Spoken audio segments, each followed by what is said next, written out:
The most feared man in New England could silence a room with a single cold stare, yet Dominic Rulano stood paralyzed before the wailing bundle in his arms, helpless until his 8-year-old daughter whispered a secret she shouldn't have known. The mahogany doors of the study were thick, designed to keep the sounds of violence inside and the prying ears of the innocent outside, but tonight, they failed to hold back the storm. Outside the sprawling estate near Providence, the rain lashed against the glass like shrapnel. Inside, the air was heavy with the scent of cigar smoke and impending doom. Dominic Rulano, a man whose name was whispered like a curse in South Boston, stood behind his desk. He was a man of steel and silence, his face a map of jagged scars and hard decisions, usually unreadable. But tonight, his hands that had dismantled rival empires, were trembling. In the corner of the room, sitting on a velvet ottoman, was Brooklyn. At 8 years old, she was the only bright spot in Dominic's grayscale world. She had her crayons spread out, oblivious to the armed men standing guard by the wet bar, or so Dominic hoped. He tried to keep the darkness away from her, but the darkness had a way of seeping under the doorframes. The double doors burst open. It wasn't an attack, it was Frankie, Dominic's most trusted lieutenant, but the look on his face was more terrifying than an assassin's barrel. He was soaked to the bone, his chest heaving, clutching a hospital blanket wrapped tight against his chest. "Boss," Frankie choked out, his voice cracking in a way that made the other guards reach for their holsters. "She's gone." The room temperature seemed to drop 20 degrees. Dominic didn't speak. He didn't blink. He just walked around the desk, his movements stiff, as if his joints had rusted over in seconds. He looked at the bundle. Frankie extended his arms. "He's yours, Dom. He's yours." Dominic took the child. The baby was tiny, red-faced, and screaming, a raw, guttural howl that sounded less like a newborn's cry and more like a siren alerting the world to a tragedy. This was Julian, the secret son. The result of a love Dominic had buried deep in the shadows to keep safe. And now, the mother was dead, a casualty of a war she never enlisted in. The baby screamed louder, sensing the tension, the smell of gun oil and fear that permeated the room. Dominic looked down, his heart hammering against his ribs like a trapped bird. He held the boy awkwardly, terrified he might crush him. He rocked him. He shushed him. But the wailing only intensified, echoing off the high ceilings, drilling into Dominic's skull. "Do something," Dominic snapped at his men, panic bleeding into his voice for the first time in a decade. One guard offered a warm towel. Another suggested a bottle. Nothing worked. The baby was inconsolable, thrashing in Dominic's grip. It felt like a judgment. The child knew. He knew he was being held by a monster. He knew his mother was gone. The cries tore at Dominic's composure, stripping away the layers of the boss, until he was just a grieving man holding the evidence of his greatest failure. He felt a tug on his suit jacket. Dominic looked down. Brooklyn was standing there. She looked so small next to the wall of black-suited men, her blonde hair catching the light of the chandelier. Her eyes, wide and blue, weren't filled with fear, but with a strange, intense curiosity. "Brooklyn, go back to your room," Dominic said, his voice straining over the screams. "This isn't for you." "He's sad, Daddy," she said, her voice cutting through the noise. "He's hungry. Or tired." "I don't know," Dominic admitted, the exhaustion crashing over him. He looked at his daughter, a desperate plea in his eyes. "Sweetheart, do something. Please." It was a ridiculous request. She was a child. But Brooklyn reached out, her small, pale hand hovering over the baby's clenched fist. As soon as her skin touched Julian's, the baby's back arched, but his eyes opened. Brooklyn leaned in close, standing on her tiptoes. The room went deadly quiet, the guards holding their breath. She put her lips right to the baby's ear and whispered, "She didn't want you to be alone." The effect was instantaneous. The screaming choked off into a wet gasp. Julian's eyes locked onto Brooklyn's, and his tiny body went limp, relaxing into the crook of Dominic's arm. The silence that followed was heavy, ringing in Dominic's ears louder than the screams had. Dominic stared at his daughter, the blood draining from his face. His heart stopped. What did you say? Dominic whispered, his voice trembling. Brooklyn looked up, innocent and blinking. I told him she didn't want him to be alone. Dominic took a stumbling step back, clutching Julian tighter. The men in the room looked at Brooklyn as if she were an angel, a miracle worker. But Dominic didn't see a miracle. He felt a cold dread coiling in his stomach. Because he knew those words. He had heard them only an hour ago. He had been listening to a voice recording on a burner phone, the last message Julian's mother had sent him before the line went dead. She had been crying, breathless, begging him to take the boy. Her final words, whispered through the static, were exactly that, I just didn't want you to be alone. Dominic had listened to it in this very office, alone, with headphones on.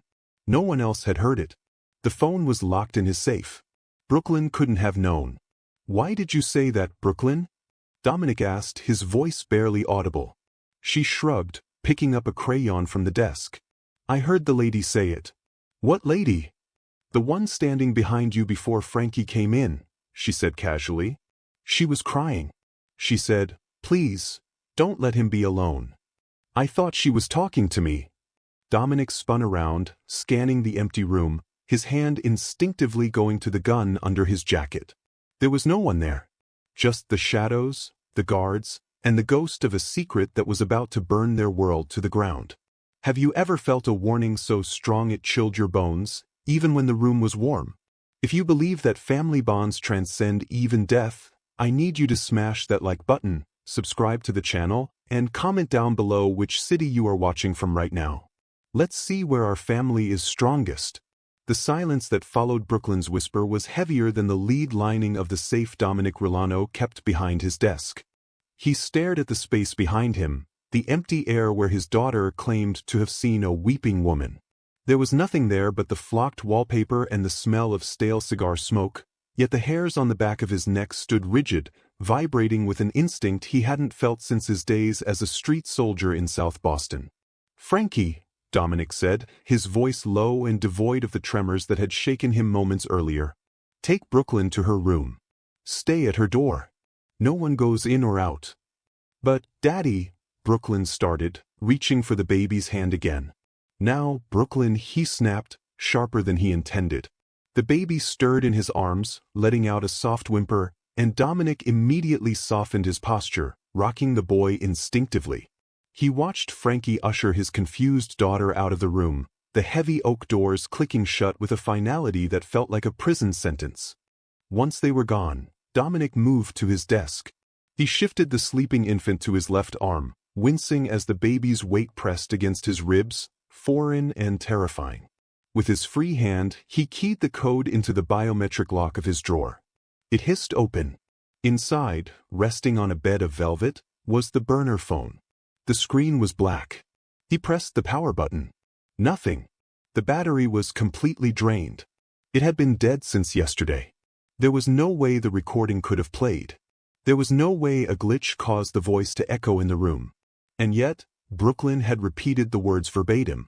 She didn't want you to be alone. A cold sweat broke across his forehead. Dominic wasn't a superstitious man. He dealt in concrete, cash, and lead. But looking at the child in his arms, the child of a woman he had loved in a secret, desperate way that could get them all killed, he felt the walls of reality bending. You're trouble, kid, Dominic whispered to the sleeping boy. You're the most dangerous thing in this house. The next 7 days were a blur of paranoia and calculated dismantling. Dominic didn't sleep. He couldn't. Every time he closed his eyes, he saw her face, Julian's mother, and heard that plea.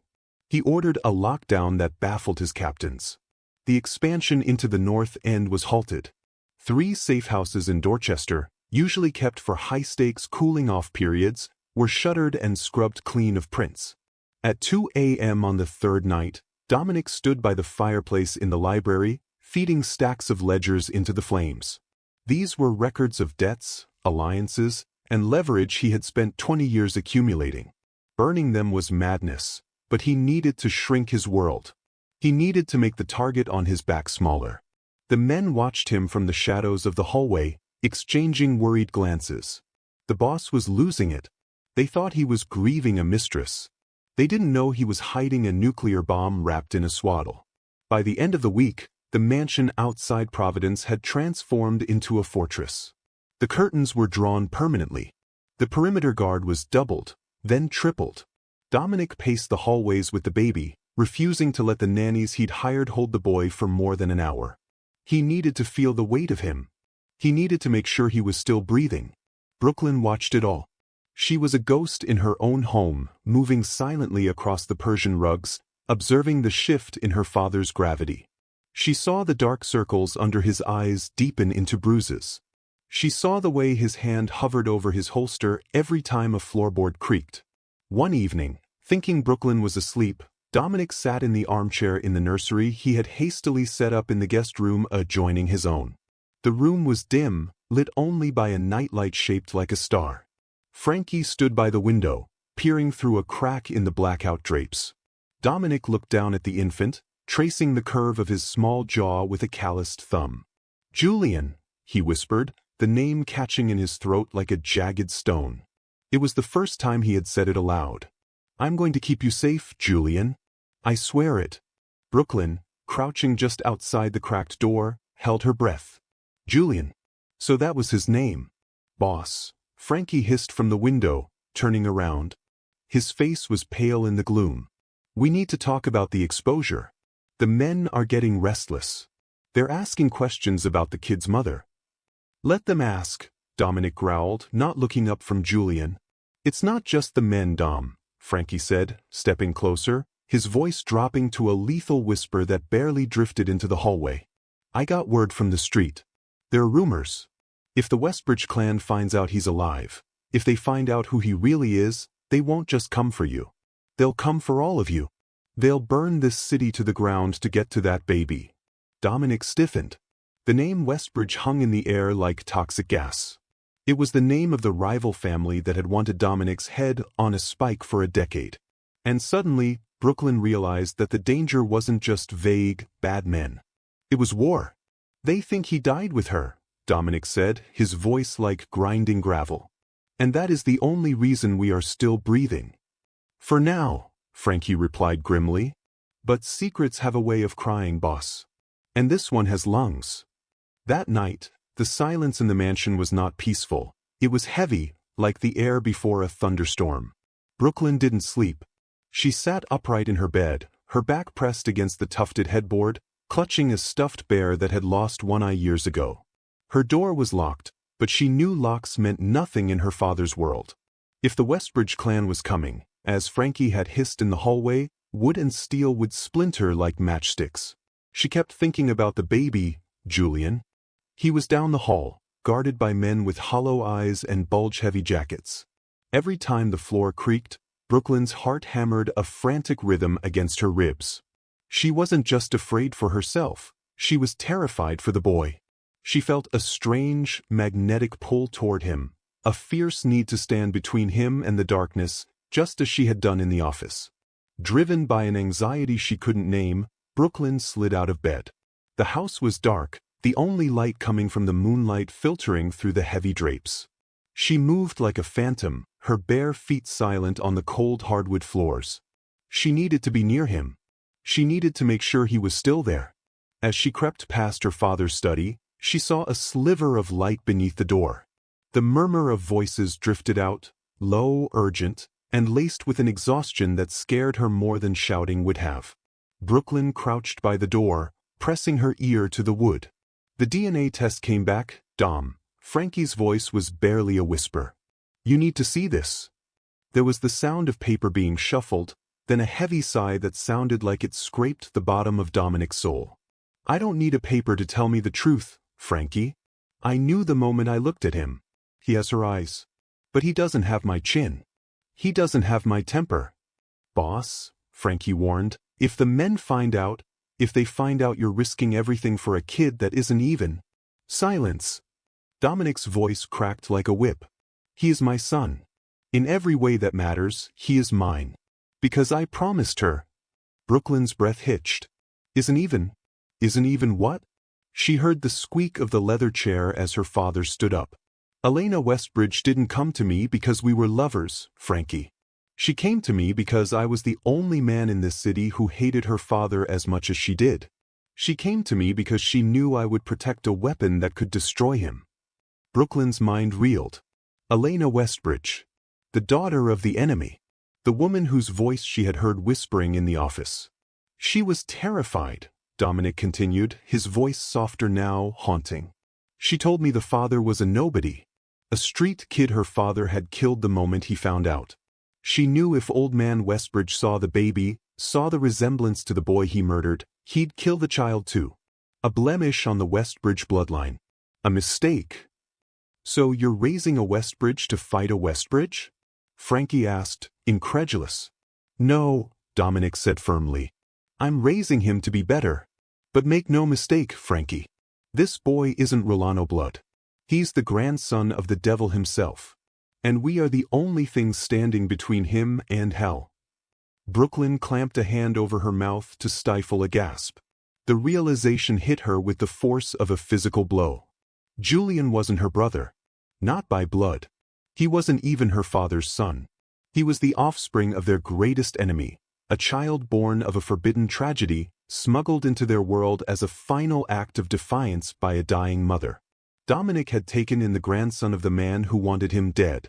He had turned his house into a fortress not for his own flesh and blood, but for an innocent life that the world wanted to erase. The study door suddenly unlatched. Brooklyn scrambled back, but she wasn't fast enough. The door swung open, and Dominic stood there, his silhouette towering in the backlit frame. He looked down at her, his face weary, the scar above his eye looking jagged in the dim light. He didn't look angry. He looked defeated. "How much did you hear?" he asked, his voice devoid of its usual command. "Enough," Brooklyn whispered, standing up and dusting off her nightgown. She looked up at him, her chin trembling but her eyes fierce. "He's not my brother." Dominic knelt down, bringing himself to her eye level. It was a rare display of vulnerability. Blood makes you related, Brooklyn. Loyalty makes you family. That boy, he has no one. His mother is dead. His grandfather wants him dead. We are all he has. He reached into his pocket and pulled out a small, silver voice recorder. "You heard her voice, didn't you? In the office?" Brooklyn nodded. Dominic pressed a button. The woman's voice, Elena's voice, filled the hallway, tinny and breathless, recorded in secret moments of panic. "Dominic, if you're hearing this, I didn't make it. Please, don't let him be alone. They'll kill him if they find him. He's innocent. Promise me." The recording clicked off. "I promised," Dominic said, staring at the device. "And Rulanos don't break promises." Brooklyn looked at her father, really looked at him. For the first time, she didn't just see the mob boss. She saw the man carrying a mountain on his shoulders. She stepped forward and wrapped her small arms around his neck. "I'll help you," she whispered into his shoulder. "I won't let the bad men get him." Dominic hugged her back, tight and desperate. "I know you won't, sweetheart. But the bad men are closer than we think." The mansion, once a symbol of untouchable power, had transformed into a gilded cage. For the next 3 days, the air inside was so thick with tension it felt hard to breathe.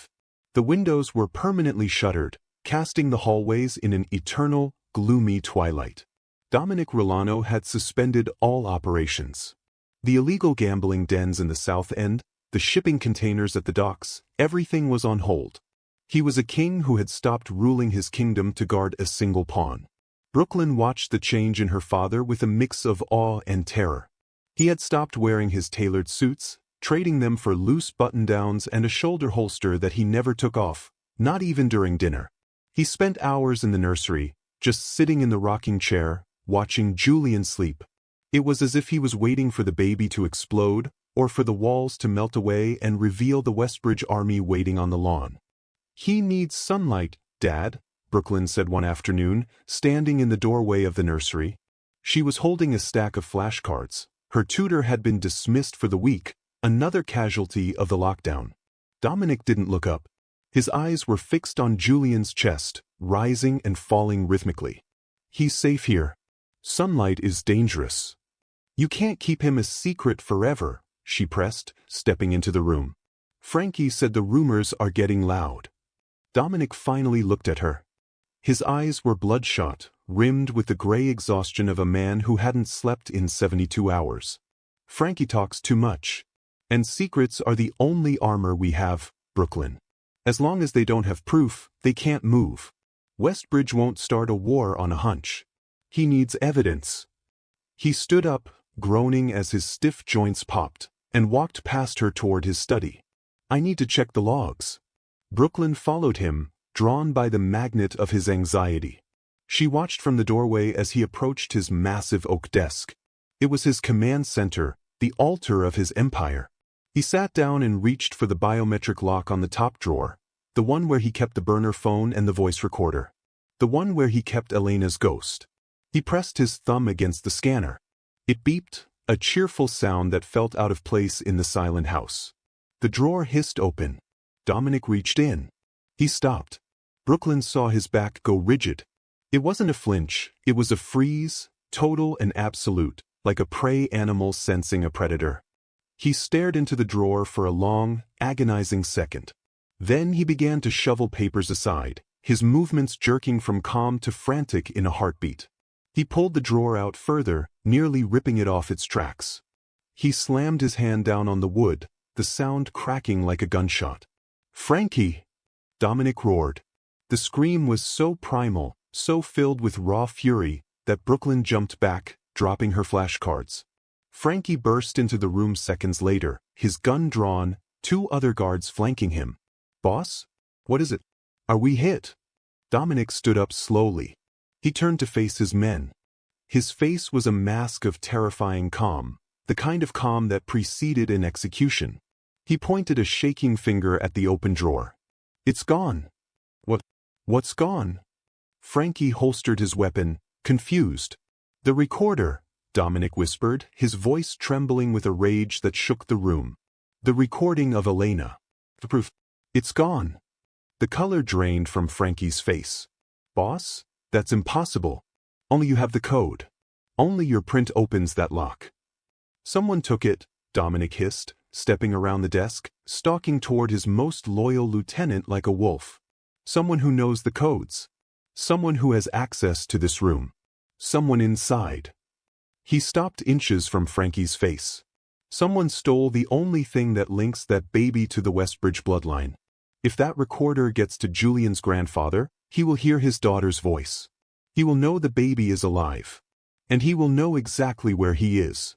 Dominic turned his gaze to the other 2 guards. They shifted uncomfortably.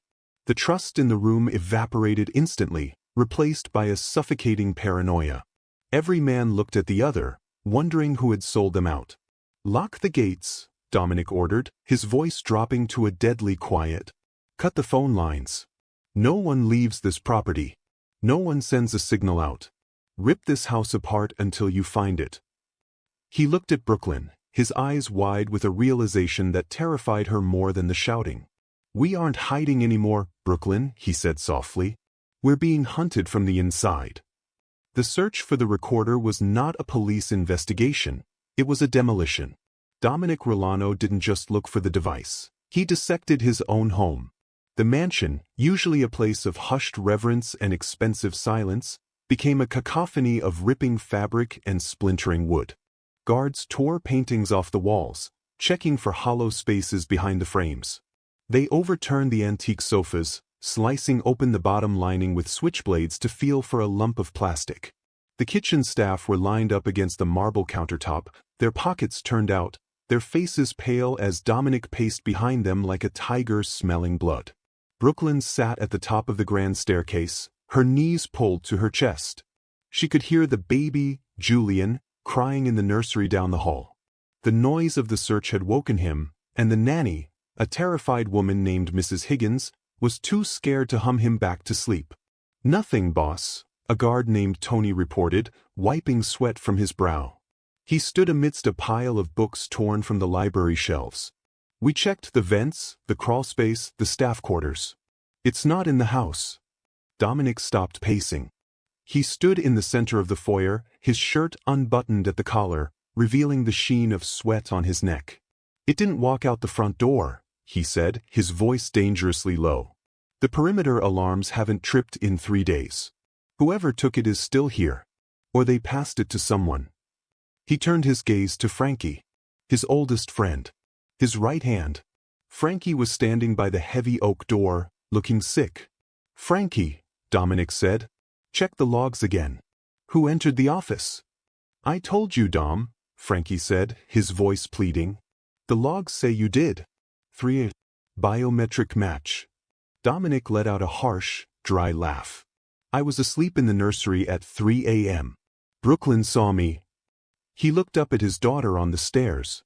She nodded quickly, though she hadn't actually been awake then. She just knew she had to agree. "Someone lifted my print," Dominic deduced, his eyes narrowing. "Someone used a lift from a glass, a silicone mold. That takes preparation. That takes access." He walked slowly toward Frankie. "Who has access to my Scotch glasses, Frankie?" "Dom, don't do this." Frankie stepped back, his hands raised. "I've taken a bullet for you. 2 bullets. And maybe the price for the third one was too high," Dominic snarled. He pulled his gun, not aiming it, but letting it hang heavy in his hand.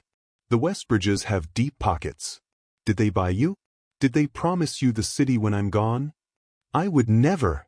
Frankie shouted, the hurt plain on his face. "I love that kid like he's mine." "Get out," Dominic whispered. "What?" "Get out of my sight. Go to the perimeter. If I see you in the main house again tonight, I'll put you down myself." Frankie stared at him, devastated, then turned and marched out into the rain. The slam of the door shook the chandelier.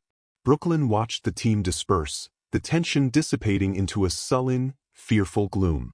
She stood up and walked back toward her bedroom. Her room had been searched too. Her drawers were open, her clothes tossed onto the floor. It felt violated. Her sanctuary was gone. She stepped inside and closed the door, leaning against it. She felt tears pricking her eyes. Her father was unraveling. The family was breaking apart. And somewhere, someone was holding a recorder that contained the voice of a dead woman, a voice that could sign Julian's death warrant.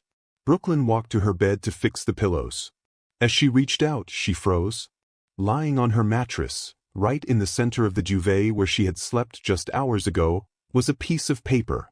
She frowned. The guards had tossed the room, yes, but they hadn't left trash.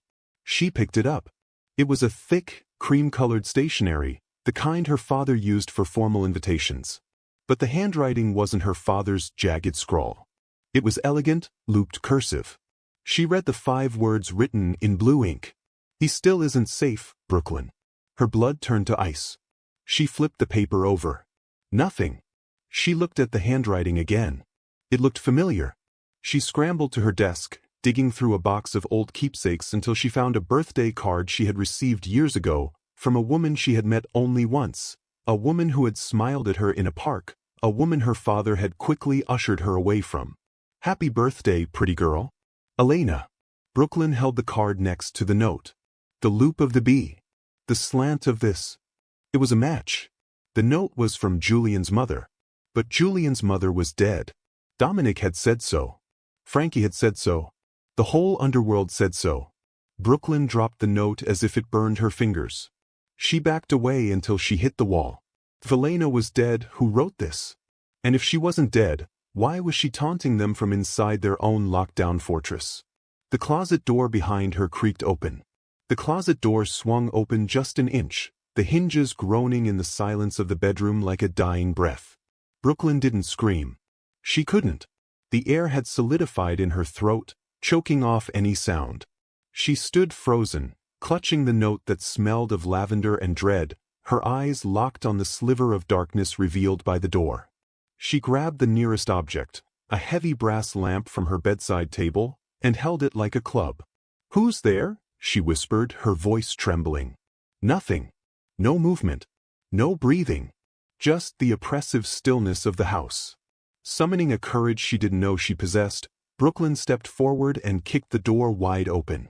She swung the lamp up, ready to strike. The closet was empty. Her dresses hung in neat rows, undisturbed. Her shoes were lined up on the rack. There was no assassin, no ghost, no weeping woman. Brooklyn let out a shaky breath, lowering the lamp. It must have been a draft. Old houses settled, old houses creaked. But then the scent hit her. It wasn't the smell of cedar or old fabric. It was a sweet, floral perfume. Lilacs. It was the same scent she had smelled in the office the night Julian arrived. The scent that had trailed the woman's voice. It was fresh, hanging heavy in the confined space of the closet. Someone had been here. Someone had stood among her clothes, watching her sleep, and had vanished moments before she turned around. Brooklyn backed out of the room, her heart hammering a frantic rhythm against her ribs. She needed her father. She needed to show him the note. She ran down the hallway, her bare feet slapping against the cold wood. The mansion felt different now. It wasn't just a fortress, it was a maze, and she was the rat. The guards she passed looked at her with hollow, suspicious eyes. They were on edge, their hands drifting near their weapons at the sight of a running child. The trust that held the Rulano family together was dissolving like sugar in hot water. She burst into the study without knocking. Dominic was standing by the window, peering through a crack in the heavy velvet curtains. He held a bottle of whiskey in one hand and his gun in the other. He spun around when she entered, the weapon raising instinctively before he recognized her. "Brooklyn," he snapped, lowering the gun. "I told you to stay in your room." "Someone was in there," she gasped, rushing to him. "In my closet. They left this." She thrust the note into his hand. Dominic took it, his eyes scanning the elegant blue script. "He still isn't safe, Brooklyn." His face went ashen. He dropped the bottle. It hit the carpet with a dull thud, amber liquid glugging out into the fibers, but he didn't notice. He was staring at the paper as if it were a venomous snake. "Where did you get this?" he whispered. "It was on my bed. And the closet, it smelled like her. Like the lady from the office. Like lilacs." Dominic crushed the paper in his fist. He walked to his desk, swept a stack of files onto the floor, and pulled out an old, weathered photo album from a hidden compartment. He flipped it open to a page near the back. There was a letter tucked inside, a love letter written years ago on hotel stationery. He smoothed the crumpled note next to the letter. The handwriting was identical. The loops, the pressure, the slant. "Elena," Dominic breathed. The name sounded like a prayer and a curse. "But I saw the report. The car crash. The fire. There was nothing left." "Maybe she's not dead," Brooklyn said, her voice small. "Maybe she's hiding here." "Impossible," Dominic muttered, pacing the room. "If she were alive, she would have come to me. She wouldn't be leaving notes for my daughter. She wouldn't be stealing recorders. Unless—" He stopped, his eyes widening. "Unless she's not the one leaving them. Unless someone else is trying to make us think she's alive. To drive us mad. To make us make a mistake." Suddenly, a high-pitched screech of feedback tore through the air. It came from the ceiling speakers, the intercom system that connected the entire estate. Usually, it was used to summon staff or issue lockdown orders. Tonight, it crackled with static. Dominic looked up, paralyzed. Then, a voice filled the room. A voice filled the entire mansion. Every guard, every cook, every person on the property heard it. It was the recording. "Dominic, if you're hearing this, I didn't make it. Please, don't let him be alone." The woman's voice sobbed through the speakers, amplified and distorted, echoing through the halls like a ghost trapped in the wiring. "His grandfather, Westbridge, he'll kill him. The baby is the only proof, the only heir." Dominic's face twisted in horror. He scrambled for the wall panel, smashing his fist into the controls, trying to kill the sound. But the buttons were unresponsive.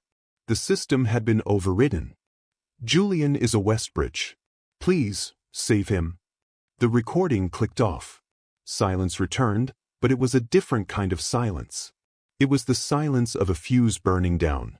Dominic stared at the speaker grill, his chest heaving. The secret was out. Every man in his employ, 50 armed killers who feared the Westbridge clan more than God, had just heard that they were harboring the enemy's heir. They had just heard that their boss had put a target on their backs for a child that wasn't his.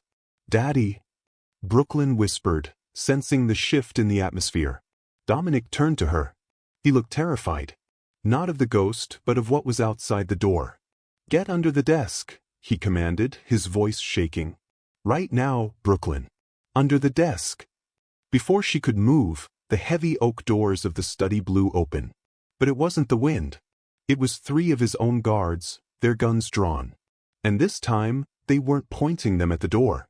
They were pointing them at Dominic. The barrel of the Glock looked like a cannon mouth from under the desk where Brooklyn crouched. The air in the study, previously thick with the scent of whiskey and old paper, was now sharp with the smell of ozone and impending violence. "Vinny," Dominic said, his voice eerily calm, though his heart was hammering against his ribs like a trapped bird. "Put the weapon away. You don't want to do this." Vinny, a man Dominic had pulled out of a gutter in Southie 10 years ago and raised into a captain, shook his head. His face was slick with sweat, his eyes wide with the frantic terror of a trapped animal. "You brought a Westbridge into this house, Dom. You brought the plague. He's a baby, Vinny. An infant. He's a death sentence." Vinny screamed, his hand trembling on the grip. "The recording, everyone heard it. If we don't hand him over, the Westbridges will burn us alive. They'll kill our families. I got kids, Dom. I got kids." "So do I," Dominic said softly. He glanced down at the gap under the desk where Brooklyn was curled into a ball, her hands over her ears. "Not anymore," the guard next to Vinny, a hired muscle named Carlo, snarled. "You lost your right to be a father when you put a target on us. Move away from the desk. We're taking the girl as leverage. We trade the baby and the girl, maybe the Westbridges let us walk." That was the mistake. Threatening Dominic was one thing. Threatening the baby was dangerous. But threatening Brooklyn? That was suicide. Dominic didn't move away.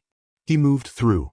In a blur of motion that defied his age and exhaustion, Dominic kicked the heavy oak desk. It didn't flip, it was too heavy for that, but it slid forward just enough to slam into Vinny's knees.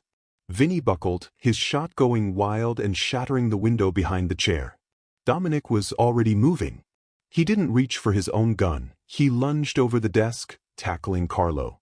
They crashed to the floor in a tangle of limbs. Dominic was ruthless, fueled by a primal, protective rage. He drove his elbow into Carlo's throat, silencing him instantly, then rolled, snatched Carlo's fallen weapon, and put 2 bullets into the chest of the 3rd guard before the man could even raise his rifle. Vinny was scrambling to get up, clutching his smashed knees. Dominic stood over him, breathing hard, the gun leveled at his former friend's forehead. "Dom, please," Vinny wheezed. It was the order, the voice on the phone. "What voice?" Dominic barked. "The woman. She called the guardhouse, said to play the tape, said you betrayed us." Dominic's eyes narrowed. The woman. The ghost was dismantling his army piece by piece. "Stay down," Dominic ordered, kicking Vinny's gun across the room. He didn't kill him. He didn't have the time, or perhaps, he didn't have the stomach for executing a man acting out of fear. He reached under the desk and grabbed Brooklyn's arm. "We have to move. Now." Brooklyn crawled out, her face pale, trembling so hard her teeth chattered. She looked at the bodies on the floor, at the blood soaking into the Persian rug, and then up at her father. He wasn't the invincible boss anymore. He was a man fighting a forest fire with a bucket of water. "Where are we going?" she whimpered. "To get Julian," Dominic said, dragging her toward the door. "And then we're getting the hell out of here." They burst into the hallway. The mansion was in chaos. The intercom was still buzzing with static, a ghostly reminder of the betrayal. Down the corridor, Dominic could hear shouting and the heavy thud of boots. The mutiny wasn't just 3 men, it was spreading. The loyalty he had bought with cash and fear had evaporated the moment the name, Westbridge, filled the air. Dominic moved tactically, keeping Brooklyn behind him, hugging the walls. He shot out the sconce lights as they passed, plunging the hallway into semi-darkness. He knew this house better than anyone. He knew which floorboards creaked. He knew the angles. They reached the nursery door. It was ajar. Dominic's heart stopped. He pushed the door open with his foot, gun raised. The room was empty. The crib was overturned. The rocking chair lay on its side. Mrs. Higgins was nowhere to be seen. "No," Dominic whispered, the words strangled in his throat. No, no, no. He rushed into the room, tearing the sheets off the cot, checking the closet. Nothing. They took him, Brooklyn cried, pointing to the window. The nursery window, which opened onto the second-floor balcony, was wide open. The rain lashed in, soaking the carpet. Dominic ran to the ledge and looked down. It was a 20-foot drop to the garden, but there was a trellis covered in ivy. And there, caught on a thorn of the rose bush below, was a scrap of white fabric. A piece of a swaddle. They didn't take him, Dominic realized, scanning the dark grounds. Someone saved him. Who? Brooklyn asked. Dominic turned back to the room, his mind racing. Vinny had said a woman called. The note in Brooklyn's room smelled of lilacs. The recording. It all pointed to one impossibility. The ghost, Dominic muttered. Suddenly, the hallway erupted in gunfire. Bullets chewed up the doorframe of the nursery, sending splinters flying. Boss, give it up, a voice roared from the stairs. It was his head of security. The coup was total. Dominic grabbed Brooklyn and shoved her toward the back of the nursery, where a large armoire stood. He didn't open the doors. He reached behind it and pulled a hidden lever. The entire heavy unit swung outward on silent hinges, revealing a dark, narrow passage. Go, he commanded, shoving her into the darkness. Not without you.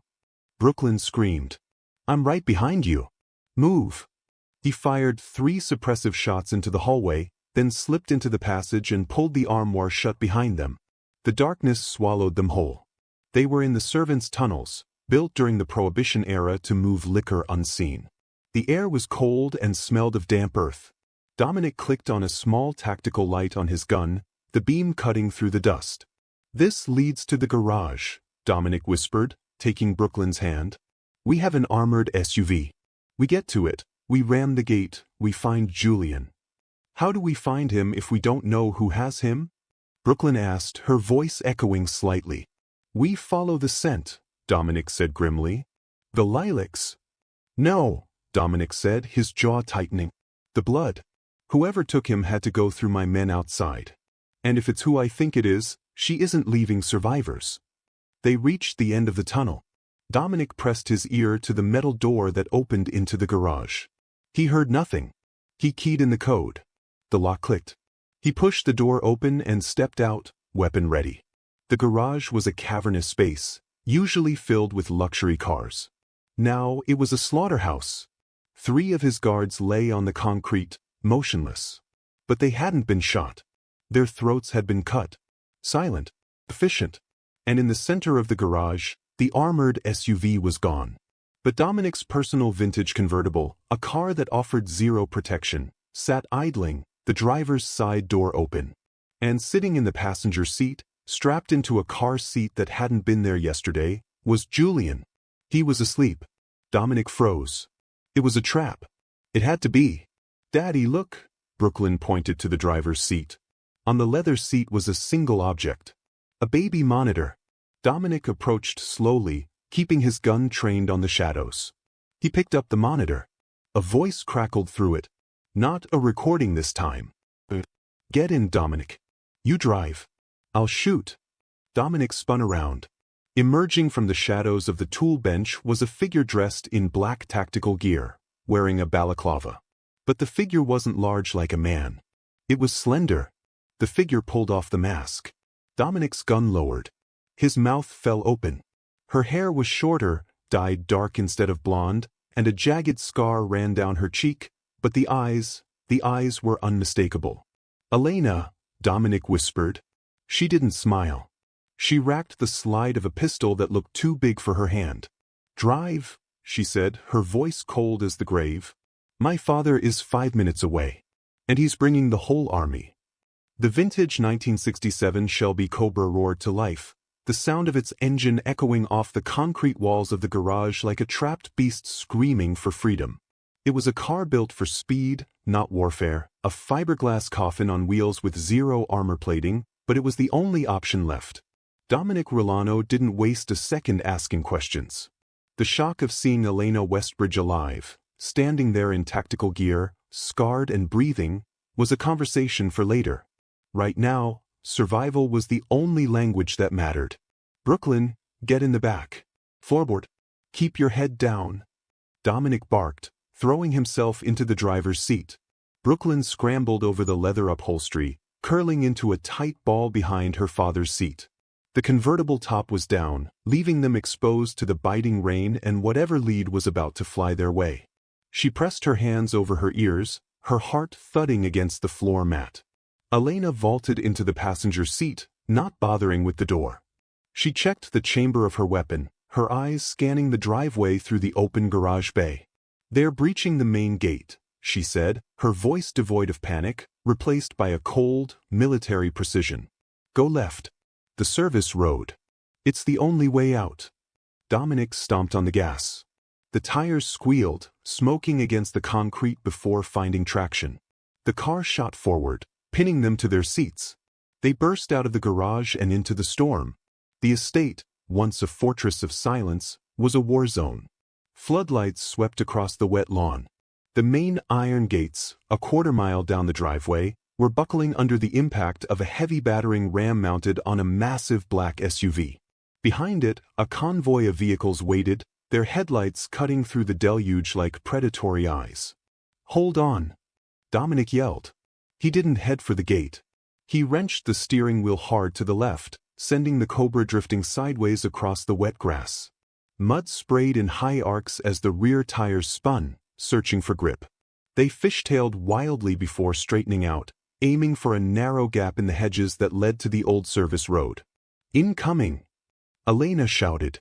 Two of Dominic's own guards, traitors who had joined the mutiny, appeared on the terrace, raising assault rifles. Crack, crack, crack. Bullets chewed up the lawn around them. One pinged off the rear fender, dangerously close to the fuel tank. Elena didn't flinch. She leaned out of the moving car, steadying her aim with both hands. She fired 3 times. On the terrace, one man grabbed his leg and fell. The other ducked for cover. "You shoot like your father," Dominic grunted, wrestling the car onto the gravel service road. "I shoot better," she snapped. "Eyes on the road, Rulano." They tore down the narrow path, branches whipping against the windshield and the sides of the car. The service road dumped them out onto a back street, miles away from the main entrance where the Westbridge Army was currently dismantling Dominic's home. Dominic didn't let up. He wove through the slick streets of Providence, running red lights, putting as much distance between them and the mansion as possible. Only when they hit the interstate, merging into the heavy traffic of the storm, did he finally exhale. He glanced at the woman beside him. The dashboard lights cast a green glow on her face. She was thinner than he remembered, her features hardened by a year of hiding. The scar on her cheek was jagged and pink, fresh. "I buried you," Dominic said, his voice tight. "I saw the report. The car fire. The dental records." "You saw what I paid a coroner 50 grand to make you see," Elena said, not looking at him. She was watching the side mirrors, her body coiled like a spring. "I had to disappear, Dom. My father found out about Julian. He knew I was pregnant. He was going to cut the baby out of me to make sure the bloodline ended. Faking my death was the only way to get Julian out safely." "So you drop him on my doorstep and vanish?" Dominic's knuckles were white on the steering wheel. "And then you come back to haunt my house? The notes? The whispers? You terrified my daughter. You made me think I was losing my mind. I was protecting you." Elena turned to him, her eyes flashing with a sudden, fierce heat. "I've been living in your walls for 3 days, Dominic. I came back to get Julian because I heard chatter on the street that Westbridge was making a move. But when I got inside, I realized the threat wasn't just outside. It was inside." "What do you mean?" "The notes. The whispers. I did that to keep you paranoid. To keep you awake. To make you lock the place down," she explained rapidly. "If I had just walked into your office, your men would have put a bullet in my head before I could say a word. I needed you to be on high alert. I needed you to isolate yourself." "And the recording?" Dominic asked, merging lanes to pass a semi-truck. "The one that played over the intercom? The one that turned my men against me?" Elena went cold. "That wasn't me." Dominic froze. "What?" "I didn't play that tape, Dominic. I was in the vents trying to get to the nursery when it started. I didn't steal the recorder from your desk. The realization hit Dominic like a physical blow. If you didn't steal it, then someone else did, Elena finished grimly. Someone who has been watching you just as closely as I have. Someone who wanted your men to turn on you. Someone who wanted to flush you out of that house and onto the road.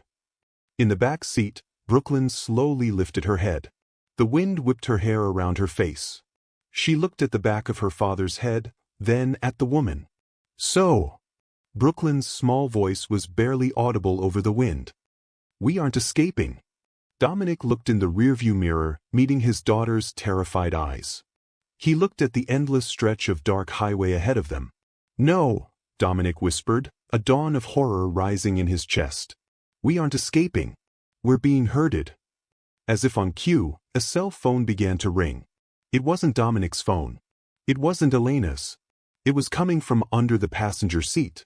Elena reached down and pulled out a sleek, black smartphone that had been taped to the bottom of the seat. It was ringing with a cheerful, generic melody. She looked at Dominic. It's not mine. It's not mine either, Dominic said. Elena answered it and put it on speaker. Hello, Dominic, a voice purred through the speaker.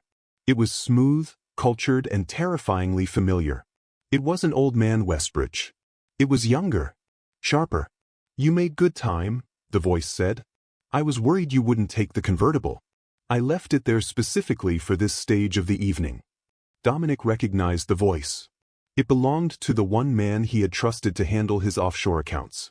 The one man who never carried a gun, only a briefcase. Arthur, Dominic growled. The Westbridges send their regards, Arthur said pleasantly. But they are blunt instruments. I prefer a more surgical approach. Keep driving north, Dom.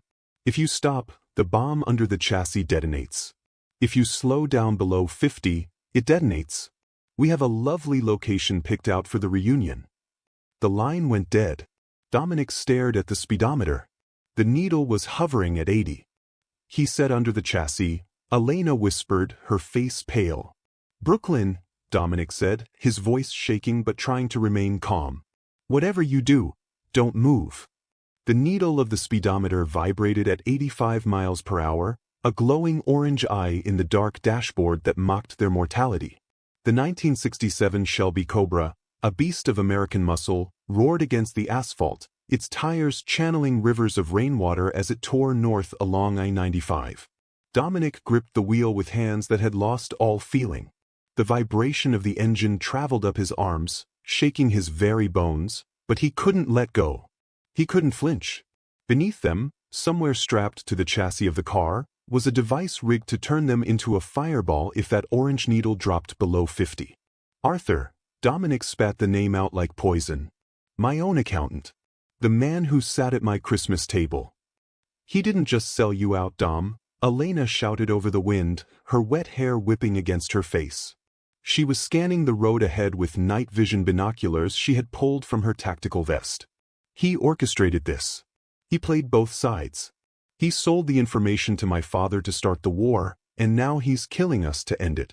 He wants the Rulano Empire without the Rulano King. Is it true? Brooklyn's voice piped up from the floorboard of the back seat. She was huddled over Julian's car seat, shielding the baby's face from the stinging rain with her own body. Is there really a bomb? Don't think about it, sweetheart, Dominic yelled back, his eyes glued to the taillights of a semi-truck ahead. Just keep your brother safe. He's sleeping, Brooklyn yelled back, her voice remarkably steady. He likes the vibration. It was a sick irony. The very speed that was threatening to kill them was lulling the baby to sleep. Construction! Elena screamed, pointing ahead. Dominic saw it too late. A mile ahead, the 3 lanes of the interstate merged into one. Orange barrels and flashing arrow signs forced traffic into a bottleneck. Brake lights were blooming like red poppies in the darkness. The cars ahead were slowing down. 60. 55. We can't stop. Elena yelled, looking at the speedometer. Dom, we're going to hit 50. Hold on. Dominic didn't brake. He downshifted, the engine screaming in protest. Instead of merging, he yanked the wheel to the right, aiming for the breakdown lane. It was narrow, littered with debris, and flanked by a concrete barrier. The Cobra hit the shoulder at 80. Scrape. The passenger side of the car kissed the concrete barrier. Sparks showered into the cabin like fireworks, burning holes in the leather upholstery. The sound was deafening, metal shrieking against stone. Elena ducked, covering her head. In the back, Brooklyn screamed, curling tight around the baby. Dominic fought the wheel, his muscles straining as the car tried to bounce off the wall and spin out. He kept his foot buried in the accelerator. The speedometer flickered. 52. 51. 53. They tore past the line of stopped cars, a silver blur of sparks and smoke. A construction worker dove out of the way, dropping his sign. They cleared the bottleneck. The road opened up again. Dominic swerved back into the center lane, his breath coming in ragged gasps. The side of the car was destroyed, the fiberglass shredded, but they were still moving. They were still alive. "Check the baby," Dominic roared. "He's crying, but he's okay," Brooklyn shouted, her voice thick with tears. "I've got him, Daddy. I've got him." Elena pulled herself up, brushing glass shards from her tactical vest. She looked at Dominic with a mixture of terror and fierce admiration. "You drive like a maniac." "I drive like a father," he grunted. "Where is he taking us, Elena?" "Check the phone." Elena grabbed the burner phone Arthur had left. A new message had popped up on the screen. A GPS coordinate. The industrial district, Elena read. Specifically, the old Rulano smelting plant. The one you shut down in the 90s.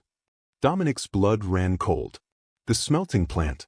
It was a labyrinth of rusted catwalks and deep vats, perched on the edge of the river. It was isolated. Soundproof. A perfect graveyard. "It's a dead end, Dom," Elena said, realizing the trap. "The access road ends at the loading bay. There's no loop. Once we drive in, we have to stop." "And when we stop," Dominic said grimly, "we blow." "Arthur wants a show," Elena surmised. "He wants to watch us burn. My father is probably there too. Arthur likely promised him the baby in exchange for immunity." "We need a plan," Dominic said. "I'm not driving my children into an incinerator." Elena looked at him, then at the back seat. She looked at the baby, her son, the boy she had died to protect. Her expression shifted. The fear evaporated, replaced by the cold, hard resolve of a Westbridge. "I have an idea," she said, reaching into her boot and pulling out a combat knife. "But you're going to hate it." "I hate everything about tonight." "Talk." "The bomb is triggered by the speedometer, right?" she asked, shouting over the wind. "It's reading the electronic signal from the dashboard." "Yeah." "And the bomb is under the chassis." "Yeah." "We can't disarm it while moving. But we can trick it." "How?" "We don't trick the bomb," Elena corrected herself. "We trick Arthur." She climbed into the back seat, moving with the agility of a cat. The wind buffeted her, threatening to blow her out of the open-top car, but she held onto the roll bar. She landed next to Brooklyn. "Brooklyn," Elena said, her voice intense but gentle. "I need you to be the bravest girl in the world right now. Can you do that?" Brooklyn looked at the scarred woman, the woman who smelled like lilacs and gunpowder. She nodded. "I need you to unbuckle Julian," Elena said. "What?" Dominic shouted, watching them in the rearview mirror. "Elena, what are you doing?" "Trust me, Dom." Elena yelled back. "Keep your speed up. When we hit the straightaway before the plant, I need you to lock the steering wheel. And then we jump." Dominic's heart slammed against his ribs. "Jump? At 80 miles an hour? With a baby? We'll be paced on the pavement." "Not on the pavement," Elena shouted, pointing to the passing landscape. They were nearing the river. The road ran parallel to the water, separated only by a steep, grassy embankment. "The rain has turned that mud into a slide. If we tuck and roll, we break bones. If we stay in this car, we turn to ash. You choose, Dominic." Dominic looked at the speedometer. They were 5 miles from the plant. He looked at the road. He looked at his daughter in the rearview mirror. She was unbuckling the baby, her small hands shaking but determined. You're crazy, Dominic whispered. I'm a mother, Elena replied. Same thing. The phone under the seat buzzed again. Elena grabbed it. Almost there, Dominic. Arthur's voice gloated. I can see your headlights. Do try to make the explosion spectacular. I have guests watching. Dominic grabbed the phone from Elena's hand and threw it out of the car. It shattered on the asphalt behind them. Get ready, Dominic commanded, his voice turning into the steel bark of the boss. Brooklyn, hold on to Elena. Do not let go. Elena wrapped the baby in the Kevlar vest. Already done, Elena said, zipping the heavy tactical vest around the swaddled infant. She pulled Brooklyn tight against her chest, creating a human cocoon. I love you, Daddy. Brooklyn screamed, burying her face in Elena's shoulder. I love you too, sweetheart, Dominic choked out. Now hold on. The silhouette of the smelting plant loomed ahead, a jagged black skeleton against the stormy sky. Dominic saw the loading dock. He saw the blockade of black SUVs waiting for them. He saw the figures standing on the catwalks. He floored the accelerator one last time. The speedometer hit 100. Now! Dominic screamed. He jammed the steering wheel lock in place, aiming the car directly at the center of the waiting SUVs. Then he threw himself out of the driver's side door. The impact was not a singular event. It was a series of violent, bone-jarring collisions. Dominic hit the rain-soaked embankment shoulder first, the world spinning into a kaleidoscope of mud, wet grass, and darkness. He didn't tumble gracefully like a movie hero. He ragdolled, the momentum tearing at his joints as he slid 50 feet down the slope, finally coming to a halt in a drainage ditch filled with freezing runoff. For a second, there was silence. Just the sound of his own ragged breathing and the rain hissing against the earth. Then the sun rose at midnight. A blinding flash of white light erupted from the loading dock of the smelting plant above them. The ground heaved violently, throwing Dominic back into the mud. A split second later, the sound hit, a thunderclap so loud it wasn't heard, but felt, vibrating through his teeth and chest. The shockwave flattened the tall grass on the embankment. A fireball mushroomed into the stormy sky, twisting with black smoke and orange flame. The 1967 Cobra, carrying its payload of high explosives, had slammed directly into the blockade of SUVs. The spectacular show Arthur had demanded had been delivered with apocalyptic precision. The fuel tanks of the waiting vehicles ignited in a chain reaction, turning the loading dock into an inferno. Brooklyn! Dominic screamed, scrambling to his feet, ignoring the screaming pain in his left shoulder. Elena! He clawed his way through the mud, scanning the darkness. The light from the burning plant cast long, dancing shadows over the slope. Over here! A voice called out, strained but strong. Dominic stumbled toward a cluster of bushes 20 yards away. Elena was sitting up, wiping mud from her eyes. She was cradling the bundle of Kevlar and blankets. Brooklyn was clinging to her waist, shaking uncontrollably, but she was moving. Dominic collapsed beside them, his hands frantically checking his daughter. Brooklyn? Are you hit? Does anything hurt? I bit my tongue, Brooklyn sobbed, burying her face in his wet shirt. It was so loud, Daddy. I know, baby. I know. Dominic pulled her close, kissing the top of her muddy head. He looked at Elena. The boy. Elena unzipped the tactical vest. Inside, Julian was red-faced and squalling, furious at the disruption, but unharmed. The heavy padding had absorbed the impact. He's got a set of lungs on him, Elena said, a breathless laugh escaping her lips. She looked up at the inferno raging above them. And a hell of a guardian angel. Dominic looked up at the plant. The heat was intense even from this distance. The structure was collapsing, steel groaning as it twisted in the fire. There was no movement on the catwalks. No one could have survived that blast radius. Arthur, the Westbridge enforcers, and perhaps even the old man himself, they were gone. Consumed by the very trap they had set. It's over, Dominic whispered. The realization washed over him, heavier than the adrenaline. The war ended not with a negotiation, but with a period. Not yet, Elena said, standing up on shaky legs. She winced, favoring her right ankle. The police will be here in minutes. Fire trucks. We don't exist anymore, Dominic. If they find us, the questions start. And we can't answer them. She was right. Dominic Rulano died in that explosion. So did Elena Westbridge. Can you walk? Dominic asked. For my son? I can run, she said, her eyes fierce. Dominic picked up Brooklyn, who wrapped her legs around his waist, burying her face in his neck. He reached out and took Elena's free hand. Together, the four of them turned their backs on the fire and the ruins of their old lives, disappearing into the tree line of the riverbank just as the first sirens began to wail in the distance. 6 months later. The sun was different here. It wasn't the gray, filtered light of New England. It was golden and sharp, cutting through the palm fronds. Dominic sat on the porch of a small, whitewashed bungalow on a remote island in the Philippines. He wasn't wearing a suit. He wore linen shorts and a t-shirt stained with charcoal. He was grilling fish. The scars on his face had faded slightly, tanned over by months of peace. Down on the beach, a little girl with sun-bleached hair was running in the surf, chasing a dog they had adopted from the village. Brooklyn, don't go too far. Dominic called out.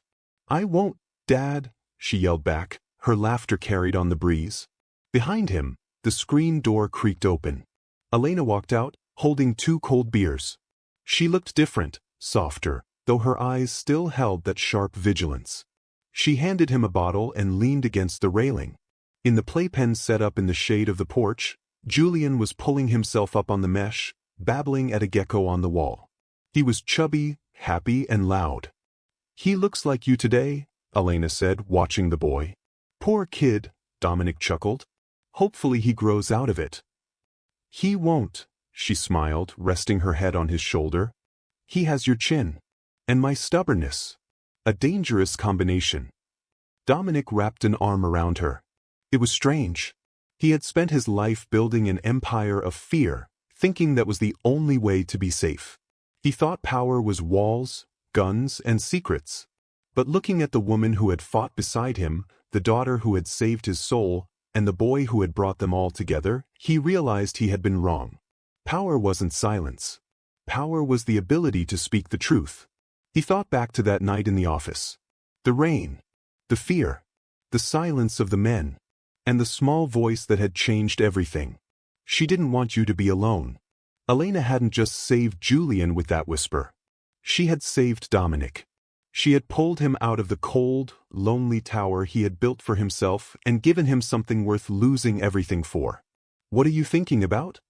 Elena asked, sensing his shift in mood. Dominic took a sip of beer, looking out at the endless blue horizon where the sky met the sea. I'm thinking, Dominic said softly, that for a man who lost his entire kingdom, I ended up with everything. He walked over to the playpen and picked up Julian. The baby grinned, grabbing Dominic's nose. Dominic laughed, the sound genuine and light. Come on, he said to Elena. Let's go get our girl before she swims to Australia.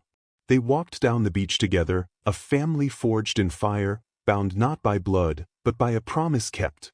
The ghosts of the past were gone, left in the ashes of a smelting plant in Providence. Here, there was only the sound of the waves, the laughter of children, and the peace of a man who was finally, truly not alone. If you enjoyed the story of betrayal, redemption, and the unbreakable bond of family, please don't forget to hit that subscribe button.